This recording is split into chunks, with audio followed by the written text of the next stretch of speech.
urgente e tão importante. Senhor Deus, com um temor tremendo, eu abro a Escritura para tratar de um assunto vital que tem a ver com a volta do Senhor Jesus. Eu preciso da Tua graça, porque de mim mesmo, ainda que tenha estudado para essa noite, eu não tenho como alcançar corações.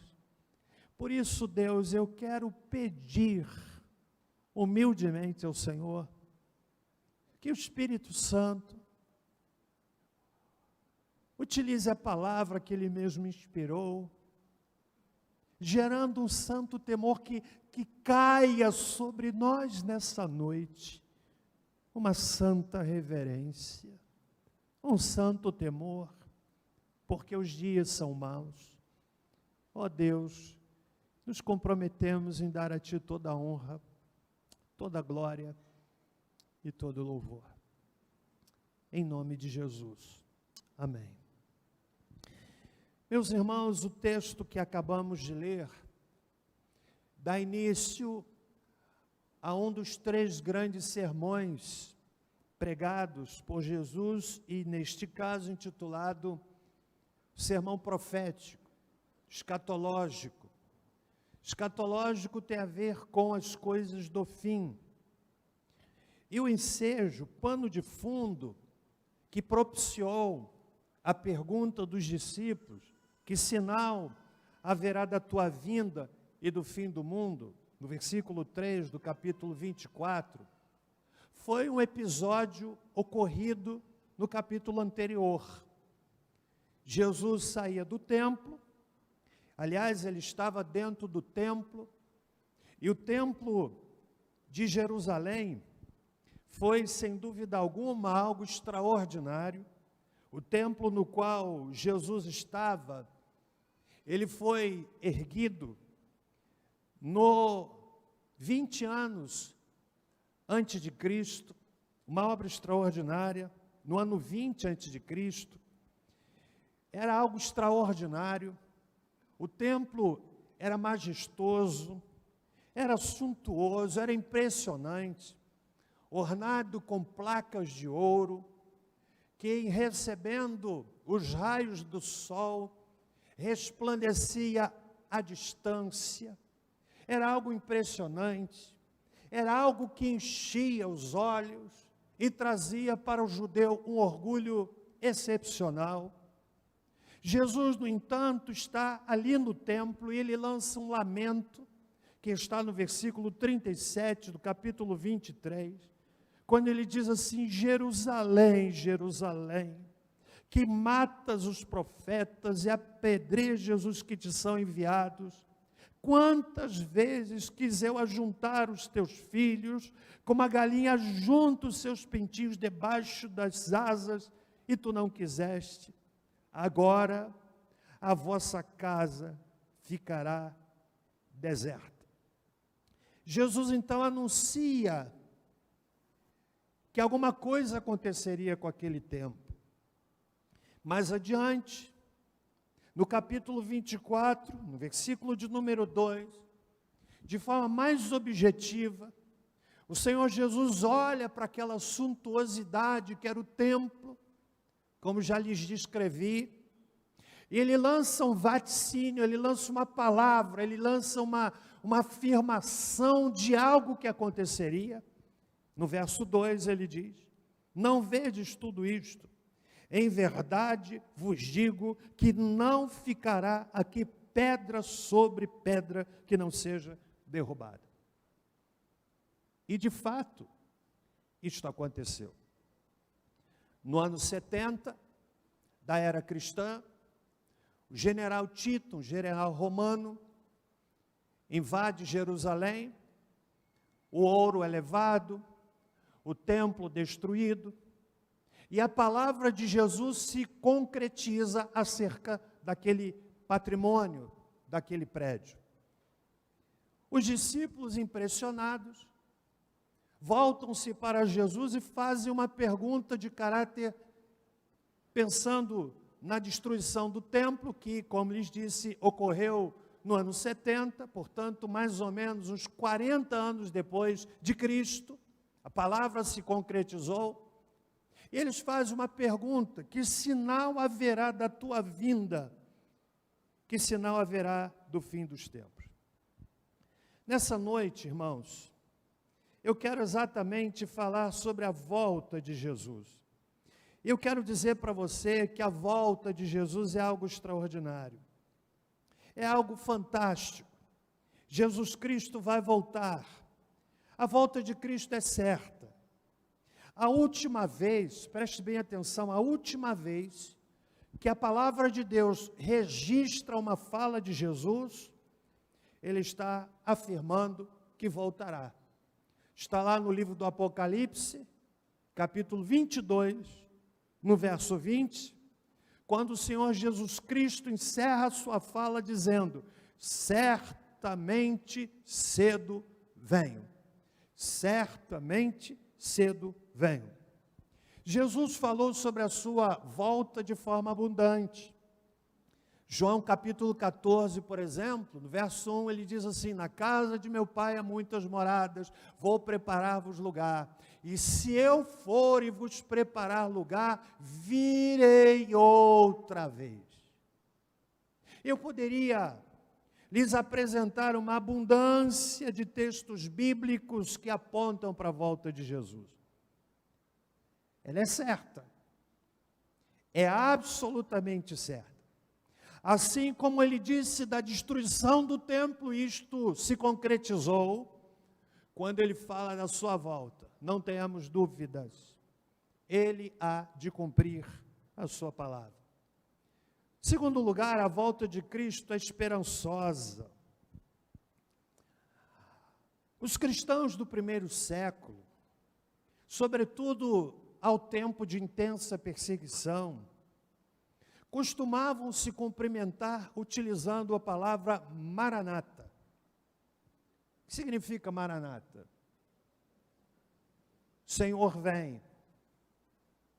O Senhor vem. Era uma expressão que trazia ao coração daqueles cristãos perseguidos esperança. Debaixo de intensa perseguição, de profundo martírio, ouvir de um irmão a seguinte afirmação: o Senhor vem. Seria mais ou menos dizer o seguinte: olha, Nhan, Dan, Xixumim. Foi a palavra que a gente aprendeu aqui, não é isso? Como é que é? Hã? Quem é que lembra? Acho que é Xixumim mesmo, né? Qual é a palavra? Quem é que lembra? Hã? Tá difícil, mas aguenta. Ouvimos hoje aqui da nossa irmã que atua lá na China. Tá ruim, mas aguenta. Então a volta de Cristo é uma palavra, é uma certeza esperançosa. E em terceiro lugar, a volta de Cristo apresentará sinais indicadores. Quero mostrar para você duas fotos. Primeira delas, quero que você veja essa foto. Paga tudo, por gentileza. Pode colocar. Essa primeira foto, que vai entrar ali, já já.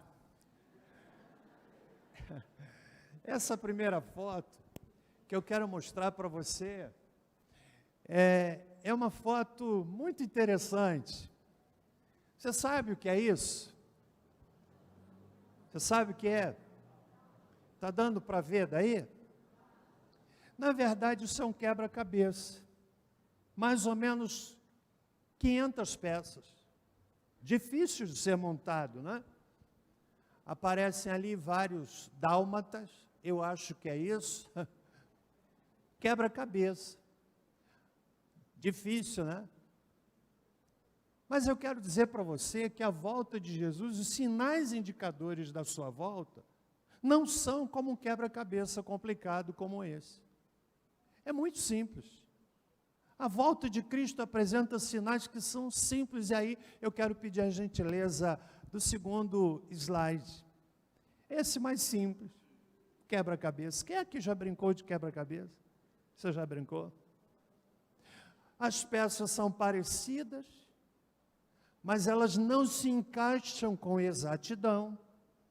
Cada peça só serve para aquele espaço e quando elas se encaixam, a gente tem uma visão clara. Muito obrigado, irmãos. Eu quero nessa noite, irmãos, como um quebra-cabeça simples, trazer à nossa compreensão quais são as peças, quais são os sinais que Jesus identifica nessa palavra em resposta à indagação dos discípulos. Que sinal haverá da tua vida? Veja bem, nós não podemos pensar a volta de Cristo apenas na identificação de uma peça. Na verdade, é no conjunto delas, é no somatório dessas peças. É quando uma vai se encaixando com a outra e elas vão se unindo e então a imagem vai se tornando clara. No texto que acabamos de ler, o Senhor Jesus nos dá alguns sinais que eu quero, nessa noite, identificar com os irmãos. Mais uma vez, qual é a pergunta? Quais são as perguntas dos discípulos? No verso 3, eles dizem: quando acontecerão estas coisas? Que sinal haverá da tua vinda e do fim do mundo? Primeiro sinal, sinal religioso. Acautelai-vos que ninguém vos engane, pois muitos virão em meu nome, dizendo eu sou o Cristo, e enganarão a muitos. O surgimento de falsos cristos, que certamente vão enganar a muitas pessoas. Até porque, meus irmãos, Jesus está apontando para um tempo em que haverá uma vulnerabilidade espiritual tão grande, uma fome espiritual tão grande no coração do ser humano, e dentro dessa fome espiritual, qualquer um que se levante com uma proposta de ser Cristo, de ser a resposta, encontrará corações propícios. Sinais religiosos. Segundo lugar, Jesus fala aqui também dos sinais políticos. Ouvireis de guerra e rumores de guerra. Versículo 6. Mas cuidado para não vos alarmar. Tais coisas devem acontecer, mas ainda não é o fim. Sinais políticos, guerra, rumores de guerra. Você sabia que o século XX, o século passado, foi o século mais sangrento da história da humanidade?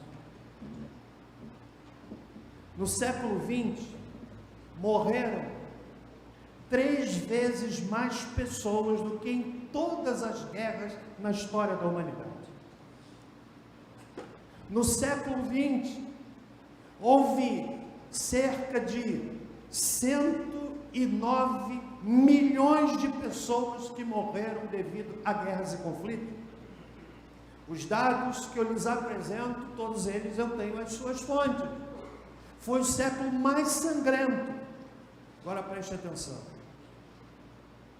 Quero dizer para você, não é o que eu desejo, mas o século XXI será ainda pior. A situação é tão grave que Jesus chega a dizer no verso 22 do capítulo de número 24, se aqueles dias não fossem abreviados, nenhuma carne se salvará. Foi um século sangrento, século 20. As peças vão se encaixando e Jesus fala então dos sinais políticos. Vez por outra, nós somos colocados diante da ameaça de um conflito mundial, que pelo sistema de aliança entre as nações, a briga de uma nação com outra, acaba trazendo, puxando nações aliadas, o que forma um cenário de proporções globais. Jesus disse que isso aconteceria. Terceiro lugar, sinais sociais. No verso 7, depois de falar dos conflitos entre as nações, ele diz: haverá também fomes. Meu irmão, minha irmã, você sabia que cerca de 820 milhões de pessoas em todo o mundo não tiveram acesso suficiente a alimentos no ano de 2018? Algo extraordinário. A fome, que tem vários elementos na sua composição. Uma realidade que cria diferença de países desenvolvidos que desperdiçam, de países subdesenvolvidos que buscam alimento de toda forma. Há uma premiação de fotografias, prêmio Pulitzer. Eu estava vendo uma dessas fotos, impressionante. Uma criança, pele e osso, aspecto cadavérico, abaixada, sem força. E a poucos metros daquela criança estava um abutre, um urubu. O repórter, um fotógrafo alemão que tirou aquela foto. A criança abaixada, sem forças, faminta, magra, esquelética. E a poucos metros um abutre como que a espreitar, apenas esperando a morte daquela criança para devorá-la. A foto foi tão grave, o cenário tão trágico, que o fotógrafo que tirou aquela foto, foi premiado, ele acabou se matando de desespero. Jesus disse: haverá fomes. Mas ele fala também, ainda no verso 7, quantos estão comigo até aqui? Sinais que eu chamaria de sinais epidemiológicos. No verso 7, ele fala também de pestes. Hoje o mundo todo está assustado com o coronavírus, que não é um vírus novo, que põe de joelhos uma das mais poderosas nações do mundo, a China. Hoje, os brasileiros que estavam lá em Wuhan, chegaram à nossa nação, ficarão em quarentena. Mas nós perdemos a memória, por exemplo, do vírus Ebola. 3 países foram afetados terrivelmente: Libéria, Guiné, Serra Leoa. Você sabia que quase 27 mil pessoas morreram com o Ebola? E de acordo com a Organização Mundial de Saúde, milhares de pessoas tiveram suas vidas ceifadas por causa do Ebola. Jesus disse que isso aconteceria. Quero dizer para você, amigo, que o coronavírus vai ser vencido, mas tristemente, vem mais. Compreende? Jesus está dizendo aqui, respondendo aos seus discípulos: levantar-se-á nação contra nação, reino contra reino, haverá fomes, pestes. E aí a gente vai para um outro sinal que eu chamaria o 5º sinal. Sinais geológicos e cósmicos. Terremotos em vários lugares. Coisas espantosas e grandes no céu. Não se assuste, vez por outra ouvimos de um terremoto, vez por outra ouvimos de um tsunami, que, como na Indonésia no ano de 2005, 250 mil pessoas tiveram suas vidas ceifadas. Você pode vislumbrar isso na internet. As pessoas estavam na praia, brincando, em férias, era o período do Natal, as praias lotadas. De repente há um recuo do mar, e aquele recuo do mar não trouxe à mente das pessoas a gravidade do que estava para acontecer. E alguns ainda continuavam brincando e até avançando mar adentro, aproveitando das terras desnudas que o mar, em recuo, deixou em evidência. Até que no horizonte se levantou uma onda de proporção gigantesca. E aquela onda, avançando numa velocidade impressionante, alcançou a terra. 250 mil pessoas morreram. Jesus disse que isso aconteceria.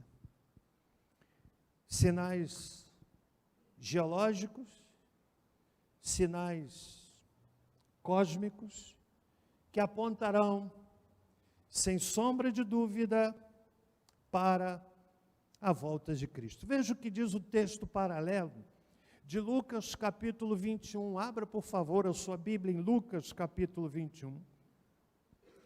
Lucas capítulo 21, eu estou analisando o quinto sinal, chamando a sua atenção que é na composição das várias peças que ocorrerá a volta de Cristo, como ele mesmo disse. Lucas capítulo 21, o relato do sermão profético nas palavras de Lucas, quando ele diz: haverá grandes terremotos, fomes e pestilências em vários lugares, e coisas espantosas e grandes sinais do céu. Jesus disse que isso aconteceria. Sexto lugar, voltando ao texto de Mateus 24, ele fala de um outro sinal, que já tem acontecido em muitos países, e talvez já esteja começando no nosso. Sinal de intensa perseguição aos cristãos. Jesus diz no verso de número 9, Mateus 24, então vos hão de entregar para serdes atormentados e vos matarão. Sereis odiados de todas as nações por causa do meu nome. Preste bem atenção, irmão.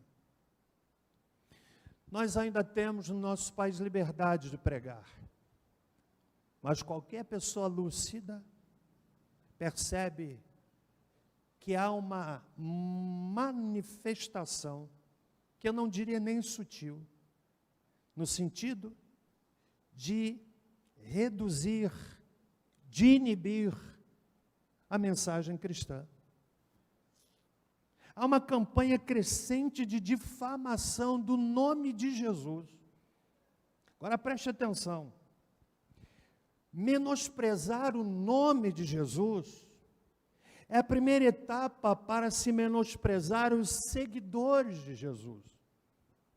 No Brasil, Jesus está sendo retratado como homossexual. Na Itália, foi retratado como pedófilo. A imagem é tão nojenta. Já foi retratado como alcoólatra.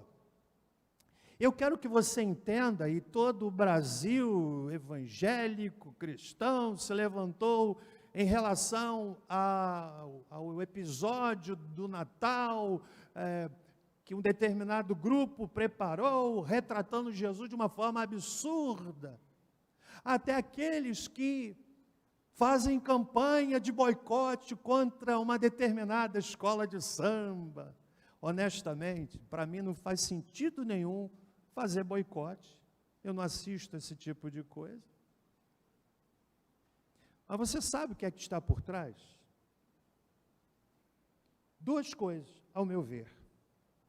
Primeiro, um incômodo terrível em relação ao absurdo crescimento evangélico. Lá mesmo, no bairro da referida escola de samba, muitos se converteram, sambistas que se converteram. E você sabe qual é o medo? É que em se convertendo muitos sambistas, o samba acabe. Mas em segundo lugar, o que é que está por trás dessa campanha orquestrada zombando do nome de Jesus, numa provocação terrível. É o fato de termos um presidente eleito que se identificou de forma declarada com o segmento evangélico. E há uma zombaria crescente ao nome de Jesus. Mas eu quero que você entenda que nós ainda não vivemos de forma mundial a perseguição que Jesus anuncia aqui no texto. Sereis odiados de todas as nações por causa do meu nome. Meus irmãos, morrer ou ser perseguido por causa da fé tem sido ou tem feito parte dos riscos enfrentados por milhões de cristãos ao redor do mundo. O site da missão Portas Abertas, que nos desafia a orar pela igreja perseguida, fez um levantamento no ano de 2019 e acusou 4.305 casos de pessoas que foram mortas por serem cristãs. Isso representa um crescimento terrível. Uma recente lista mundial de perseguição que cobriu um período de 1º de novembro de 2017 a 31 de outubro de 2018, da missão Portas Abertas, observou um crescimento de 65% no total de pessoas detidas sem julgamento, sentenciadas e presas, simplesmente por serem cristãs. Templos, onde cristãos se reuniam adorando a Deus, por causa da perseguição, as portas foram lacradas, gerando um desespero tremendo naqueles que ali estavam para adorar a Deus.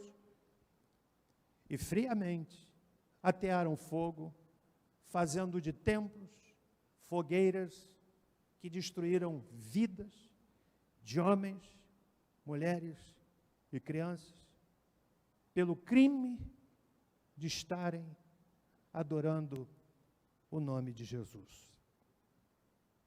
Meus irmãos, a situação é grave. Coreia do Norte é o país mais avesso à presença de cristãos. Mas nós não podemos esquecer da Nigéria, que tem se mostrado uma nação altamente perigosa aos seguidores da fé cristã, por conta do crescimento do islamismo radical, que brutaliza aqueles que servem a Jesus. Ele disse: haverá perseguição. E a perseguição aqui não tem a ver com aquela pressão que o seu chefe faz com você no trabalho. Não tem a ver com aquela atitude desonesta, covarde, injusta do professor na faculdade que, em cima da sua cátedra como professor, diz respeito ao aluno cristão. É mais do que isso. É perseguição que põe em risco a vida humana. Mas Jesus disse: sereis odiados de todas as nações por causa do meu nome. Olha para mim. Sabe o que é que ele está dizendo? Que o cenário futuro para a igreja não vai ser nada fácil. Hoje experimentamos um crescimento fenomenal do segmento evangélico. Dentro de pouco tempo, a igreja evangélica será a maioria no país. Mas eu suspeito, Deus nos livre, mas está escrito que quando essa perseguição vier, muita gente vai espirrar. Ele disse, olha o verso 9, eu leio outra vez. Sereis atribulados, se puder colocar a minha tradução, então vos hão de entregar para serdes atormentados e vos matarão. Sereis odiados de todas as nações. Sereis odiados de todas as nações. Jesus está dizendo, amigo, irmão querido, Ele está dizendo, você e eu vamos ser objeto de um ódio diabólico, por causa do nome de Jesus. Olha o que diz o texto paralelo de Lucas capítulo 21. Lucas capítulo 21. Você está acompanhando, irmão? Quantos estão acompanhando? Eu estou expondo a Bíblia. Lucas capítulo 21, olha o que é que Jesus diz no escrito de Lucas, verso 16. Lucas 21, verso 16. E até pelos pais, irmãos, parentes e amigos, matarão alguns dentre vós. Verso seguinte. De todos sereis odiados, por causa de quê? Por causa de quê? Do nome de Jesus. Está entendendo?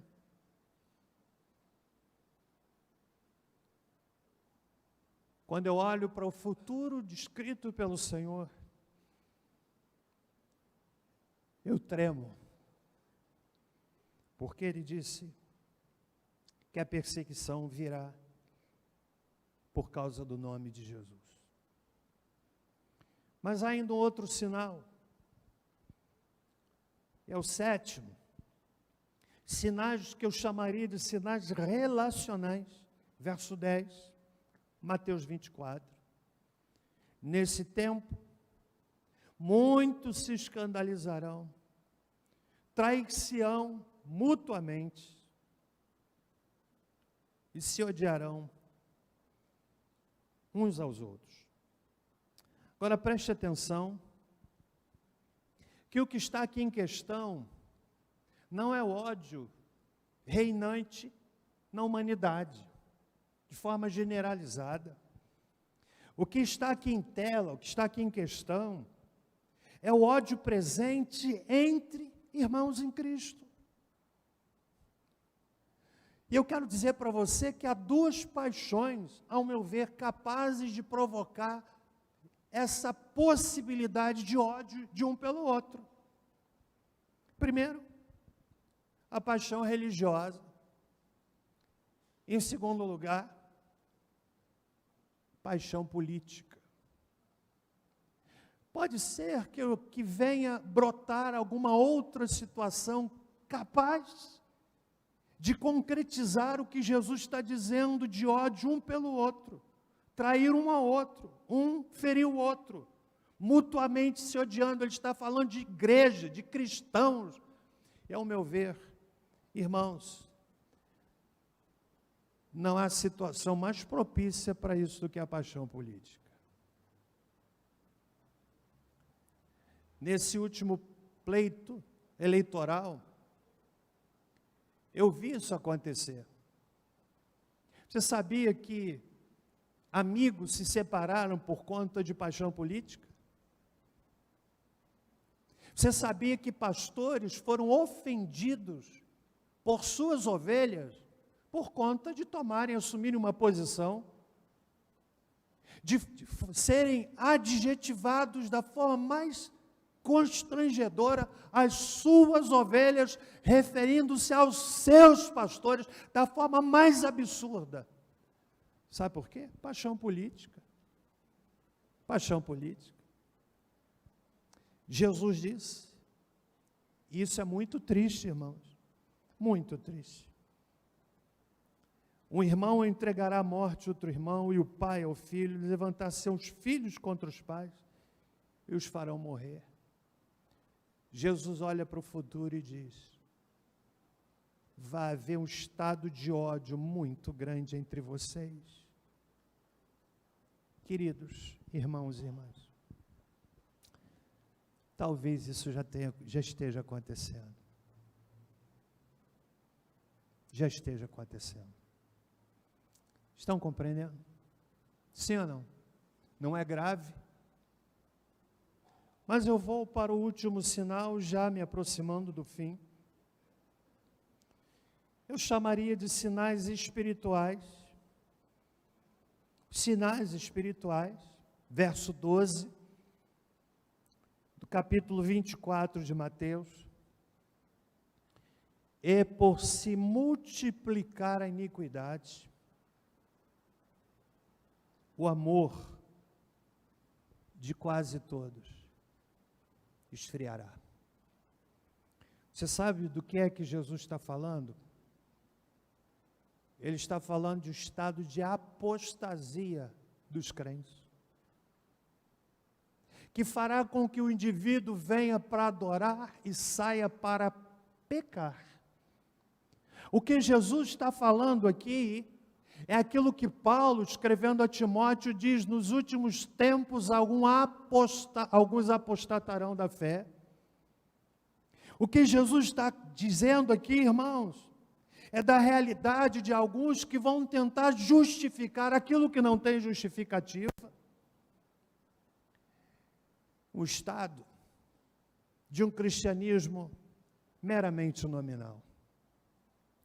E enquanto eu lia sobre isto, eu me lembrei da letra de um hino do nosso cantor cristão, hino 164, que diz assim: quantos que corriam bem, já não mais contigo vão, outros seguem, mas também frios, sem amor estão. Olha para mim, eu lidero essa igreja, e eu queria, meus irmãos, que isso não fosse verdade, mas sinto dizer, eu vejo quantos crentes frios. Quantos crentes frios. E lá no hino, no seu estribilho, o autor diz, ele dá um brado: ó, vem Jesus, Senhor, nossas almas despertar com teu puro e santo amor. Vem, ó, vem nos inflamar, ó, vem, nossas almas inflamar. Ah, quantos crentes que perderam o fogo do primeiro nascimento, do novo nascimento. Perderam a paixão daqueles meses, daqueles anos iniciais da sua caminhada cristã. Perderam o fogo, perderam a paixão. Jesus disse: o amor de muitos esfriará. Meu irmão, contra isso, por se multiplicar a iniquidade, o amor de muitos esfriará. Só um avivamento. Seu amor esfriou? Olha para a sua vida, quando você olha o indivíduo que você é hoje, e a pessoa daquele início da sua caminhada cristã, como é que você se avalia? Fogo ainda arde dentro do seu coração, ou há apenas uma pequena chama, quase se apagando, aquele ardor que havia no seu coração para servir a Deus, para fazer a obra de Deus, para pregar o Evangelho?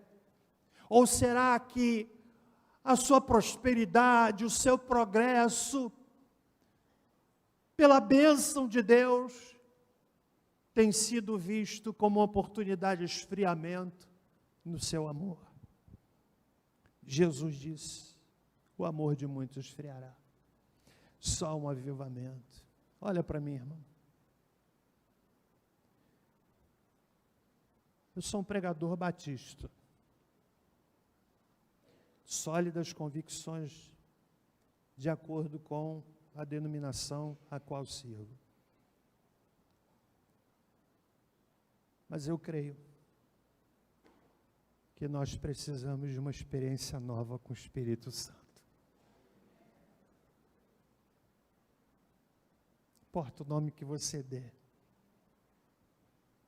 Ser cheio do Espírito, eu acho mais bíblico à luz de Efésios capítulo 5. Quando eu oro em casa, eu oro por você, membro dessa igreja. Você sabe o que eu peço? Quando eu vejo a dinâmica de tantas pessoas que estão se desviando, e a gente não consegue, pelo esforço humano, ajudá-las na medida da necessidade, eu me deparo com um sentimento, um desejo, um clamor que me leva a dizer: Senhor, derrama um avivamento, leva-nos uma experiência nova com Teu Espírito. Você precisa que o Espírito Santo encha seu coração, incendeie a sua alma. Leve você àquela experiência do início da sua caminhada cristã, de se levantar pelas madrugadas e banhar o chão do seu quarto ou da sua sala em oração a Deus. Você precisa voltar.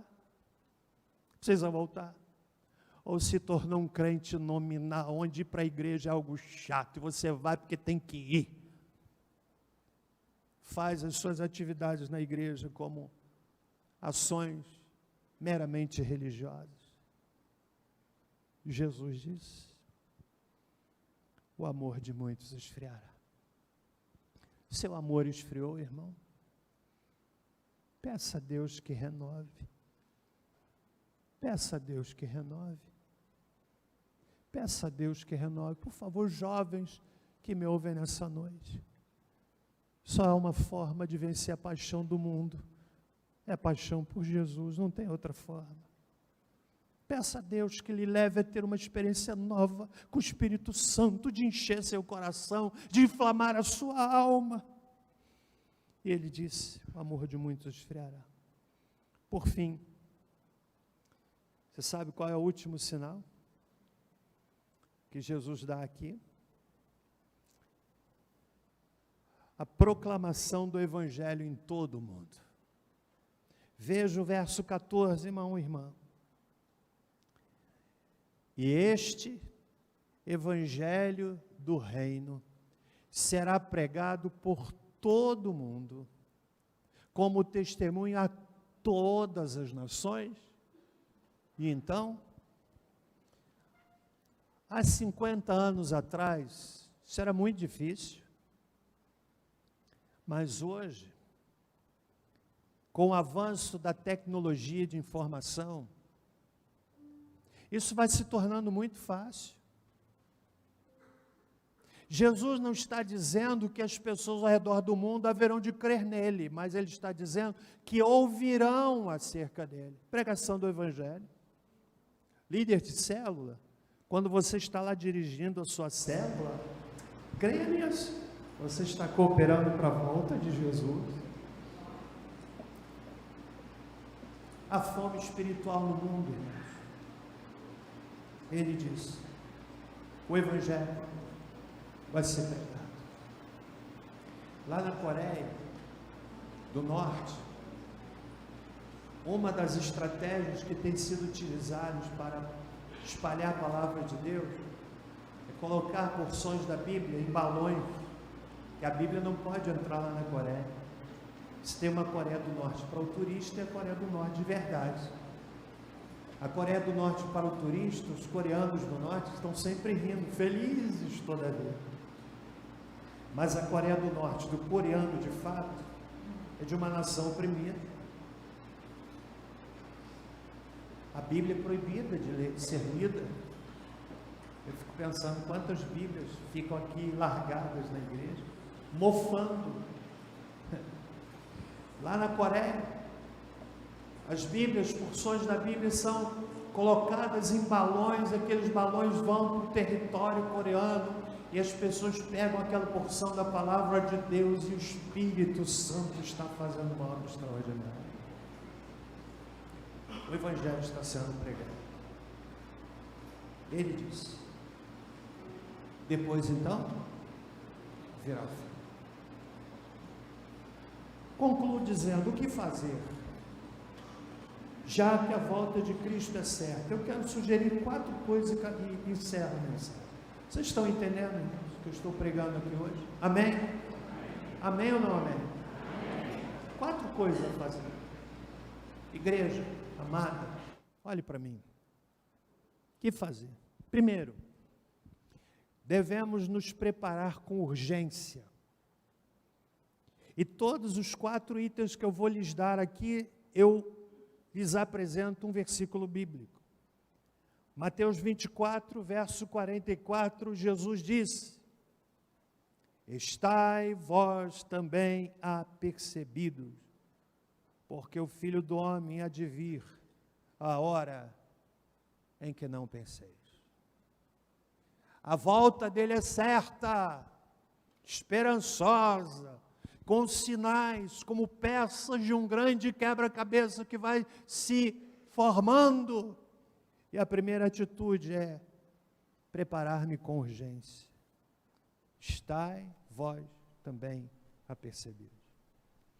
Eu me lembro, quando eu era criança, talvez já tenha falado isso aqui, nós tínhamos uma família muito grande, primos, tios, e nos dávamos ao luxo de ter uma casa onde todo mundo dormia e a outra casa onde a gente passava o dia. Terreno grande, de uma rua até a outra. Na minha memória de criança, eu me lembro muito bem que um dia, de manhã, nós fomos acordados com a notícia de que um ladrão havia entrado naquela casa onde nós passávamos o dia. Levou as pratarias da minha avó, levou coisas de aparente valor, e na minha memória infantil eu ainda tenho gravado um pedaço de goiabada que o ladrão comeu e deixou em cima da mesa com o jornal. Eu tenho isso na minha memória. Fez uma limpa. No dia seguinte, na minha memória infantil, eu tenho gravado os meus tios, os meus primos, armados, fazendo vigilância do terreno da casa que foi roubada no dia anterior. Tarde demais. Fazia mais sentido. E na minha memória de criança, eu me lembro, dormindo com medo, entrar na sala, na casa onde o ladrão esteve, e aquela coisa mística, o ladrão sentou aqui, meu Deus. Depois que ele passou ali. Precisamos nos preparar com urgência. Olha o que Jesus disse. Vocês precisam estar o quê? Precisam estar o quê? Está o quê? Segundo lugar, nós devemos esperar com paciência. Hebreus 10, verso 36 e 37, eu leio na Nova Versão Internacional, que diz assim: vocês precisam perseverar de modo que quando tiverem feito a vontade de Deus, recebam o que Ele prometeu. Pois em breve, muito em breve, aquele que vem virá e não demorará. Esperar com paciência. Terceiro lugar, devemos observar com antecipação. Filipenses 3, versos 20 e 21. Mas a nossa cidade, Filipenses 3, 20, está nos céus,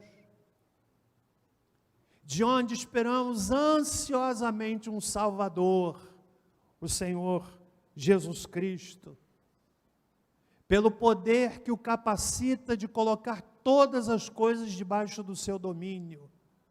Ele transformará os nossos corpos humilhados para serem semelhantes ao seu corpo glorioso. E por fim, nós precisamos trabalhar com zelo. Mateus 24, verso 46, leia na sua Bíblia comigo. Mateus 24, 46. Bem-aventurado aquele servo a quem o Senhor, quando vier achar servindo assim. Não esmoreçamos, igreja. Maranata.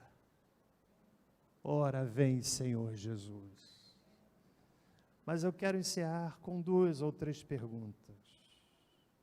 Primeiro, você está preparado?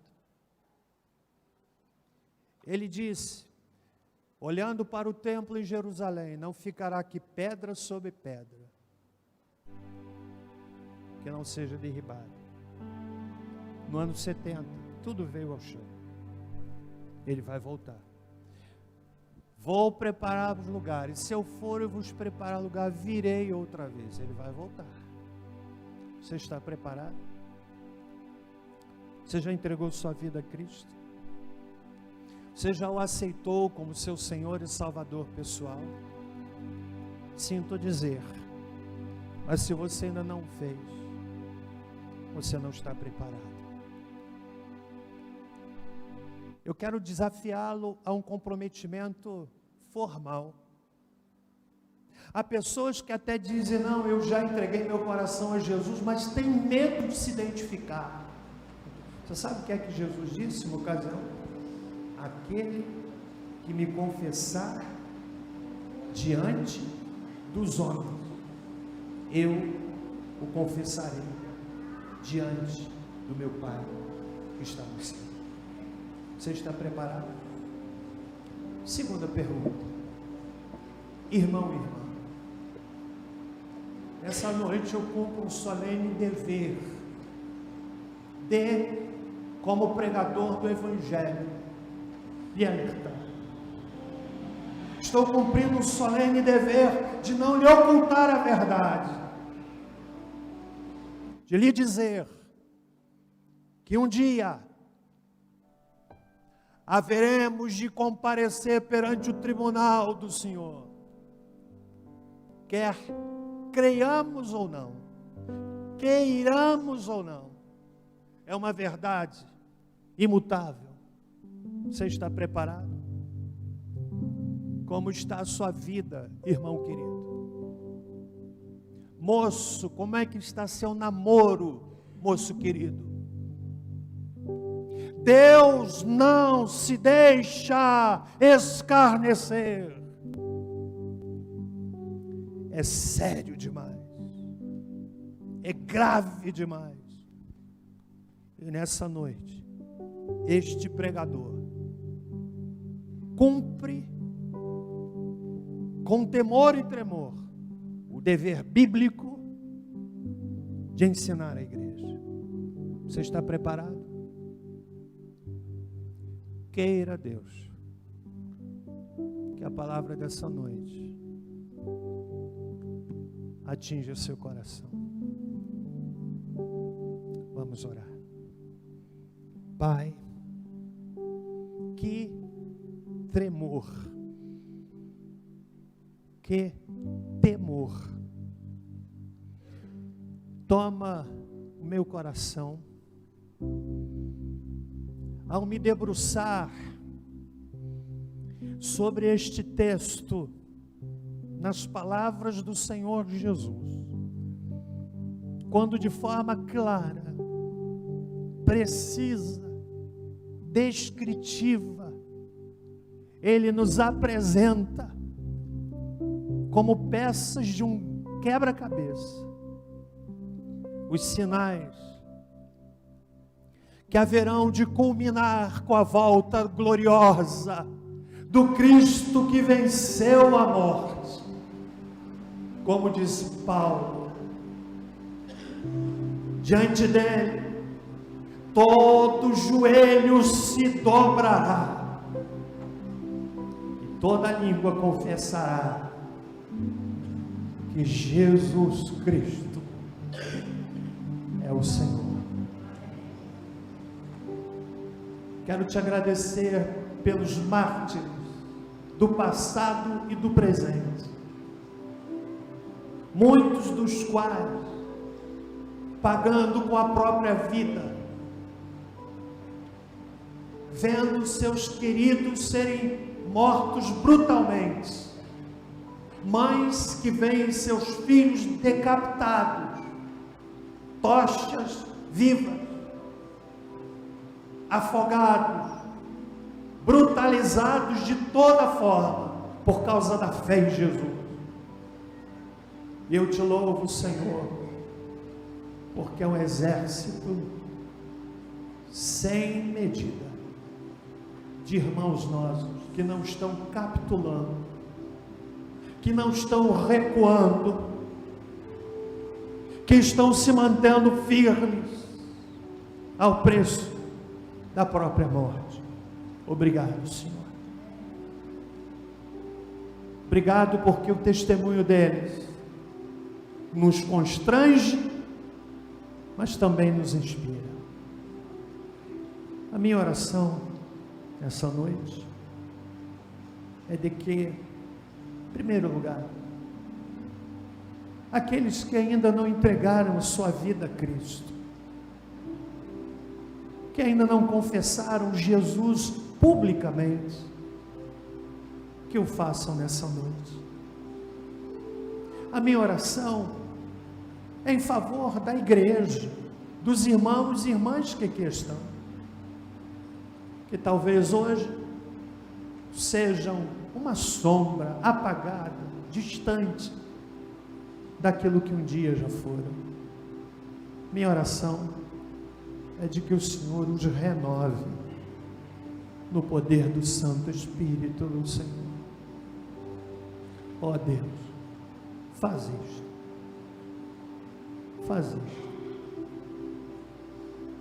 para que teu nome seja glorificado,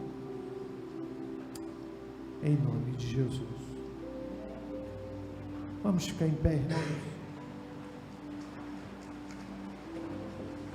Alguém aqui nessa noite que quer dizer: pastor, eu quero entregar minha vida a Jesus hoje, eu quero confessá-lo publicamente hoje, eu até já fiz a minha decisão, mas eu quero hoje torná-la pública, corajosamente. Eu vou convidá-lo a vir aqui à frente. Em segundo lugar, você, irmão e irmã, precisa ser renovado. Poder do Santo Espírito. Eu não posso renovar você, eu não posso aquecer seu coração. Eu lhes prego com paixão, eu lhes trago a palavra com paixão, mas eu não posso incendiar seu coração, não posso, mas eu posso pedir àquele que pode. Você quer ser renovado hoje? Voltar ao primeiro amor. Nós vamos cantar o louvor que vai ser dirigido pelo grupo. Se houver alguém que quer hoje entregar a vida a Cristo, venha à frente. Se houver aqui um irmão, uma irmã, pastor, essa palavra me alcançou, eu quero ser o que eu já fui, quero ser melhor do que eu já fui. Venha aqui à frente, em nome de Jesus, enquanto nós cantamos.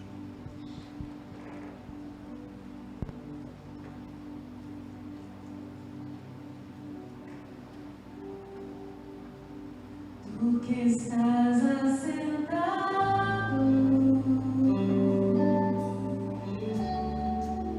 sobre o trono,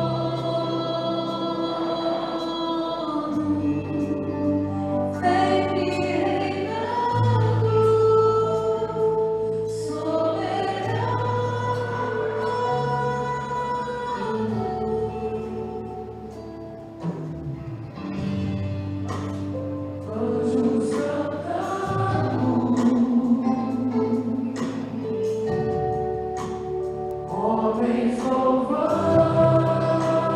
Venha corajosamente, chegue bem à frente, se Deus lhe toca.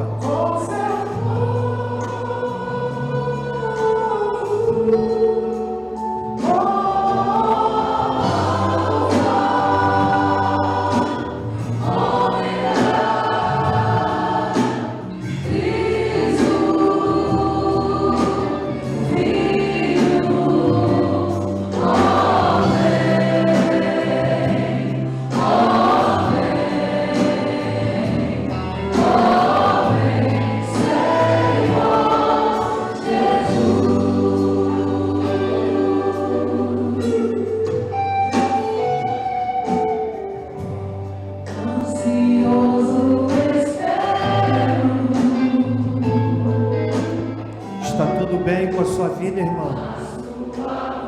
Aproveite a oportunidade. Pastor, ore por mim. Quero ser renovado no poder do Espírito Santo. Ganhe o corredor e venha corajosamente. Se Deus fala ao seu coração. Então subiremos,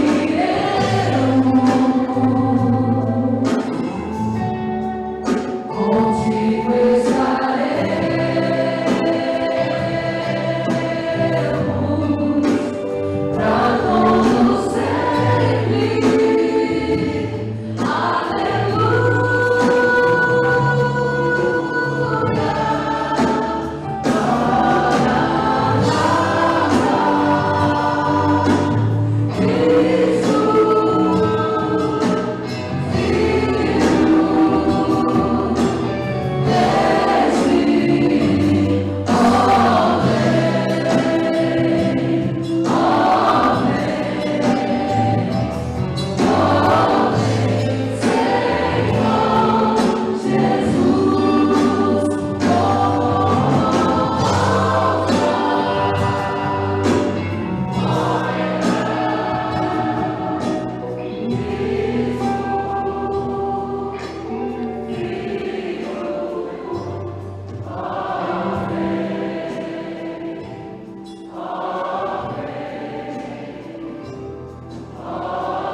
Ainda há tempo essa noite pode ser uma noite de divisor de águas na vida da nossa comunidade.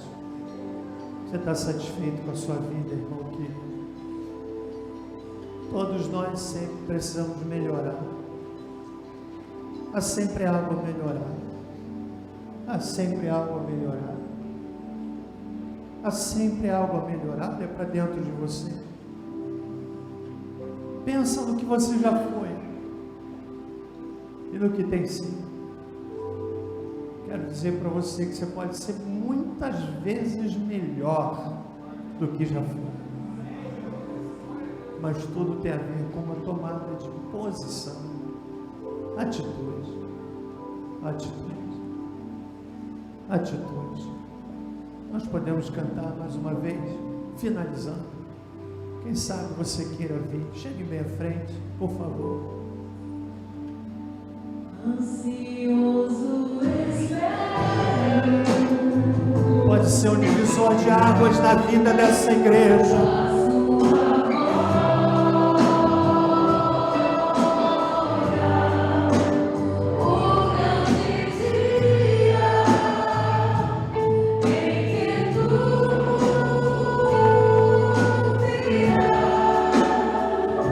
Igreja, cante.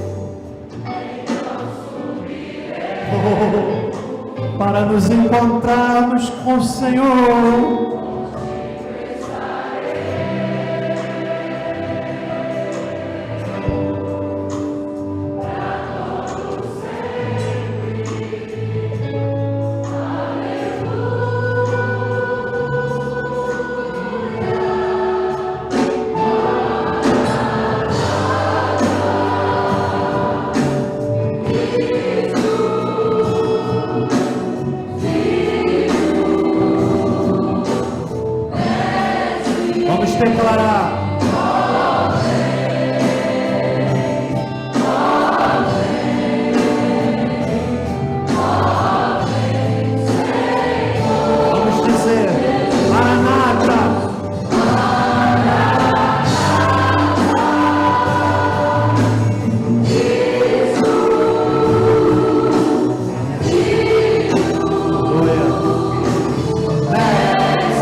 que estão entregando a vida a Cristo hoje aqui, põe a mão no seu coração.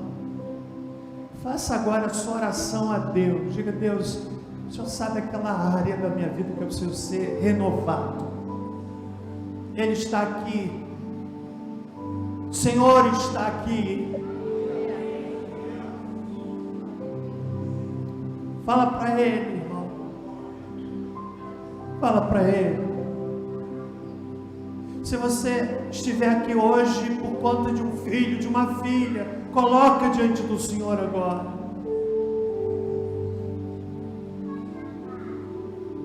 Fala para Ele.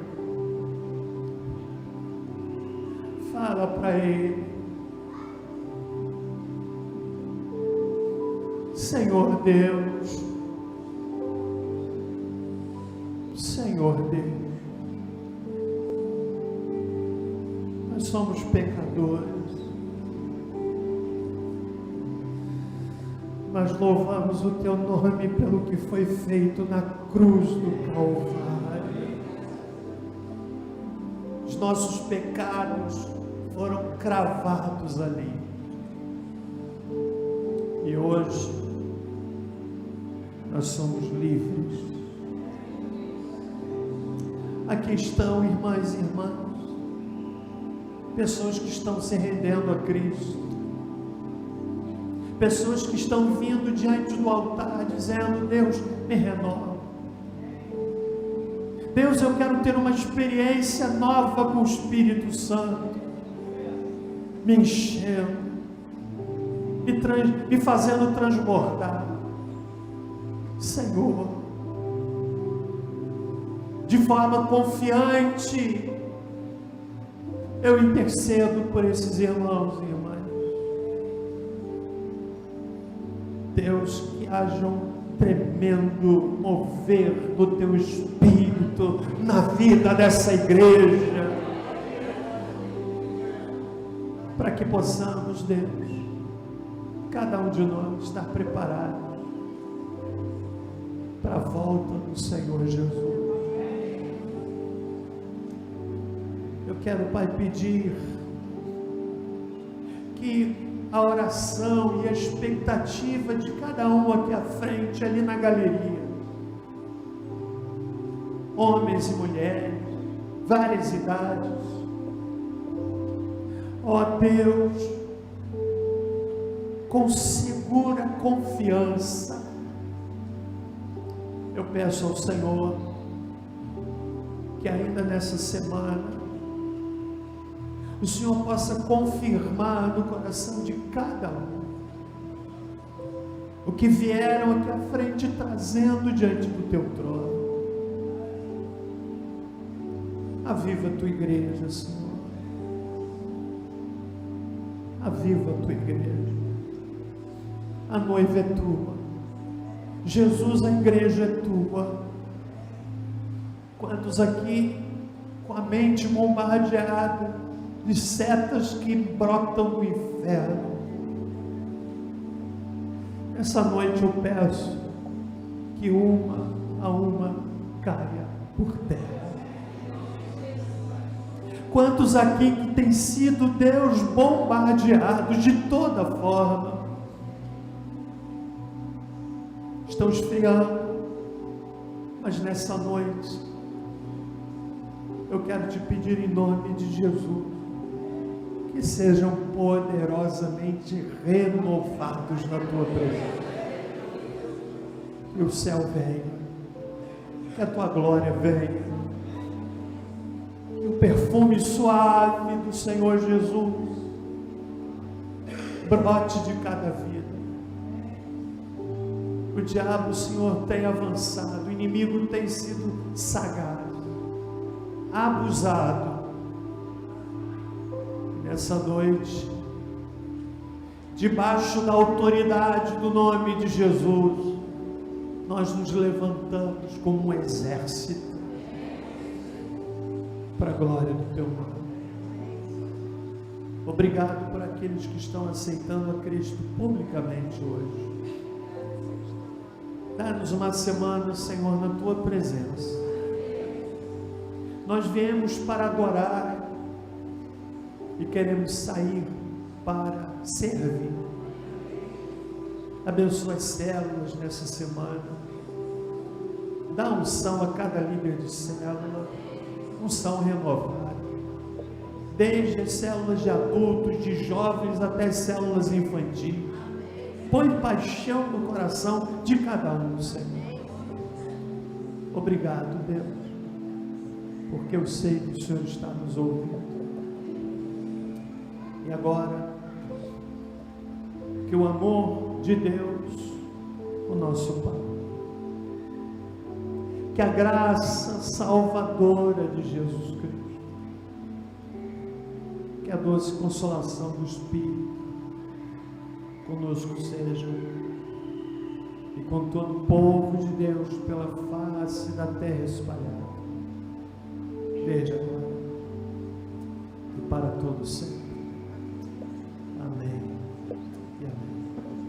Antes de você voltar, aqueles que estiverem aqui à frente aceitando a Cristo, por favor, alguém vai lhes dar uma palavra de boas-vindas. Em segundo lugar, o sepultamento do esposo da irmã Juraci será amanhã às 8 horas. Aqueles que puderem estar lá, prestando uma